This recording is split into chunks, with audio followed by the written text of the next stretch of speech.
dans la seconde vidéo de la série Les maths comptent pour votre enfant. Aujourd'hui, je voulais vous parler de votre vie quotidienne et vous dire que tout peut être prétexte à compter et à mesurer pour vos enfants. Et je vais vous donner 8 exemples concrets de ce que vous pouvez appliquer dès maintenant avec eux pour associer plaisir et chiffres dans l'esprit de vos bambins. Donc le premier exemple le plus simple, c'est de cuisiner avec vos enfants et de les faire participer aux recettes en leur demandant de peser ou de mesurer les ingrédients. Et ça c'est très amusant parce que forcément ils en mettent partout et ça va être très rigolo pour eux, moins rigolo pour vous pour ranger, mais vous pouvez également d'ailleurs les faire participer à cette tâche, passer l'éponge c'est rigolo aussi. Et surtout ça va leur permettre de commencer à comprendre que les quantités ont leur importance parce qu'on peut faire un gâteau très très bon si les proportions sont respectées, surtout en pâtisserie c'est important.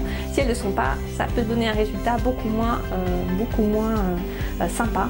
Et ça, ils vont pouvoir le palper concrètement vos enfants et comprendre que voilà, les chiffres ça compte.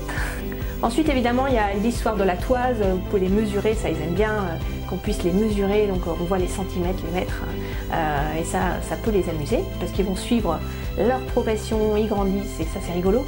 Le troisième exemple ça va être de compter le nombre de voyelles et de consonnes dans les mots, donc c'est amusant parce que c'est du concret encore une fois, c'est des mots, c'est des choses qu'ils utilisent tous les jours et ça va leur permettre de dénombrer, d'apprendre en plus les consonnes et les voyelles s'ils ne les connaissent pas encore.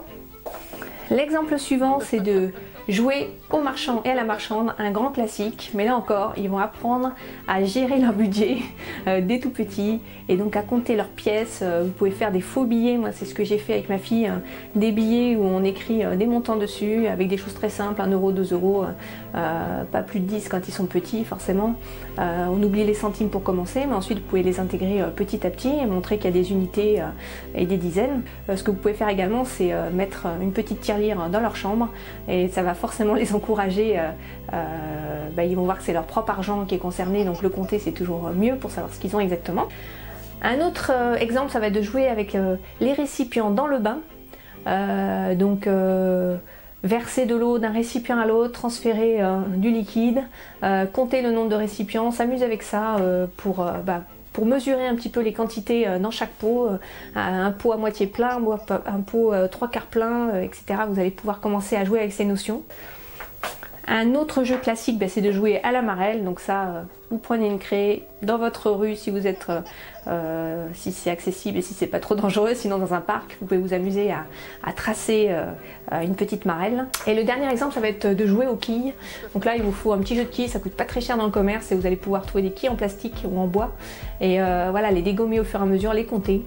Donc tout ça, c'est des exercices simples qui permettent de mesurer, de compter avec du ludique et je vous encourage à le faire avec vos enfants. Donc merci de me laisser un commentaire pour me dire si c'est des jeux que vous utilisez déjà ou si vous avez peut-être d'autres à partager, n'hésitez pas. Et je vous dis à très très bientôt sur leo-melrose.com. Ciao.